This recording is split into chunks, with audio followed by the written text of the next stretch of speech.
Israel Hamas का युद्ध दिन पे दिन भीषण होता जा रहा है। दोस्तों, आज की ताज़ा जो बड़ी खबरें हैं, हम आपके सामने रखने वाले हैं। इज़राइल के कई सैनिक मारे गए हैं, जिसमें जो आंकड़ा सामने आया है, लगभग 317 सैनिकों की मौत हो गई है। इज़राइली सैनिकों की मौत को लेके नेतन्याहू को लगा बड़ा झटका और हमास इज़राइल की जो लड़ाई चल रही है, उसमें कहीं न कहीं आम लोगों का बड़ा नुकसान देखने के लिए मिल रहा है। वहीं पे इज़राइल के लोगों का भी बड़ा नुकसान हो रहा है और हमास तो बिल्कुल उजड़ सा ही गया है। हमास जो संगठन है, कुछ लोग इसे आतंकी संगठन मानते हैं, कुछ लोग ये ऐसा मानते हैं, कुछ देश के लोग कि ये फिलिस्तीन की आज़ादी के लिए लड़ाई लड़ रहा है।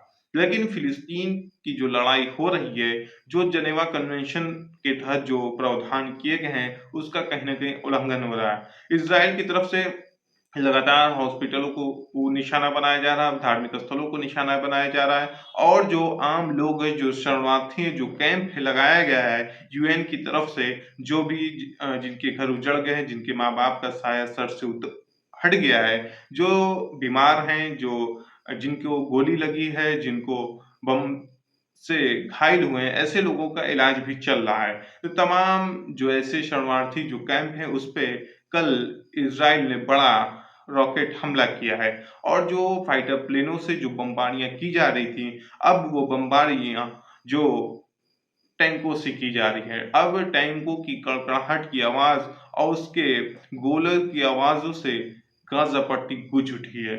अब कुछ जो लड़ाई की फोटो और वीडियो सोशल मीडिया पे वायरल हो रही है, उसमें देखा जा रहा है हमास और इजराइल के सैनिक आमने सामने की लड़ाई लड़ रहे हैं। अब हमास और इजराइल के सैनिक अब युद्ध सुरंगों में लड़ा जा रहा है। आपने युद्ध देखा था, आसमानों में जो युद्ध लड़ा जा रहा था, फाइटर प्लेनों से युद्ध जो लड़ रहा था इज़राइल, और तमाम निर्दोष लोगों के ऊपर बमबारी कर रहा था। लेकिन फिर उसके बाद बख्तरबंद गाड़ियाँ, टैंकों से लड़ाई लड़ी जा रही थी। उसके बाद जो लड़ाई है अब सुरंगों में पहुँच गई। तो लड़ाई बहुत ही भीषण है। इसमें 10,000 से अधिक लोगों की मौत हो गई है। जो आंकड़ा है बहुत ही अधिक है, लेकिन जो टीवी चैनलों के द्वारा बताया जा रहा है, लगभग 10,000 का आंकड़ा ये सामने आया है, कितने लोगों की मौत हो गई। लेकिन जो मलबे में कम से कम कितने बच्चे दबे होंगे, कितने मज़लूम दबे होंगे और कितने लोगों की वो तड़प-तड़प की जान निकली होगी। तो जो बड़े-बड़े मलबे आप देख रहे हैं, जहाँ पे बड़ी-बड़ी इमारतें थीं, जब उसमें कई-कई लोग रहते थे, जब उसमें बमबारियाँ हो रही हैं, जब फाइटर प्लेनों से बम गिराया जा रहा है, उस दौरान जब बिल्डिंग गिरती होगी, तमाम लोग उसी में दब जाते होंगे, कितने लोगों की लाश नहीं मिल रही है। अभी तक जो ऐसा बताया जा रहा है कि कुछ लोग भी आशंका ऐसी जताई जा रही है कि मलबे में दबे होंगे। तो कहीं न कहीं मौत का आंकड़ा काफ़ी ज़्यादा है, लेकिन अभी जो मीडिया सूत्रों के हवाले से खबर आ रही है कि कहीं न कहीं ये आंकड़ा 10,000 के लगभग पहुँचने वाला है। तो इज़राइल हमास का युद्ध भीषण हो रहा है, तो इसमें कहीं न कहीं नेतन्याहू का भी और इनकी ज़िद और इनकी सनकीपने ने हमास की तो ज़िंदगी बर्बाद ही कर दी और फ़िलिस्तीन के आम लोगों को उजड़ ही गया था।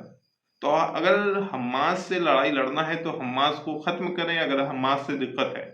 लेकिन हमास की आड़ में हॉस्पिटलों को निशाना बनाया जा रहा है, शरणार्थी कैंपों को निशाना बनाया जा रहा है और उसके बाद ये कह दिया जा रहा है कि इसमें कहीं न कहीं कमांडर छुपा हुआ था।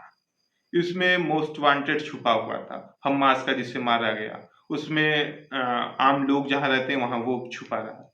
तो जो ऐसे ही जो घटनाएँ घटित हो रही हैं, काफ़ी दुखद घटना है। ऐसे घटनाओं के ऊपर सख्त रोक लगाने की ज़रूरत है और युद्ध विराम की ज़रूरत है। तमाम जो देश हैं युद्ध विराम को लेके नेतन्याहू से फ़ोन से भी बात कर रहे हैं। यूएन ने भी प्रस्ताव रखा था युद्ध विराम का, तमाम देशों ने सपोर्ट किया युद्ध विराम करने के लिए, लेकिन ये नेतन्याहू नहीं माने।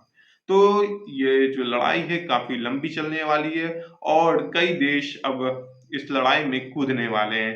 टर्की जैसा जो देश है उसने भी आज साफ लहज़े में कह दिया, अगर युद्ध नहीं रुका तो हम भी इस लड़ाई में कूदने वाले हैं। और जो भी ऐसे छोटे-मोटे संगठन हैं हिज़्बुल्लाह, तूती और आज यमन ने भी रॉकेट दाग के ये साबित कर दिया कि अगर अब युद्ध नहीं रुका तो युद्ध काफ़ी भीषण हो जाएगा। तो आज हम युद्ध के बारे में बता रहे थे, नेक्स्ट वीडियो के साथ फिर मिलेंगे। धन्यवाद।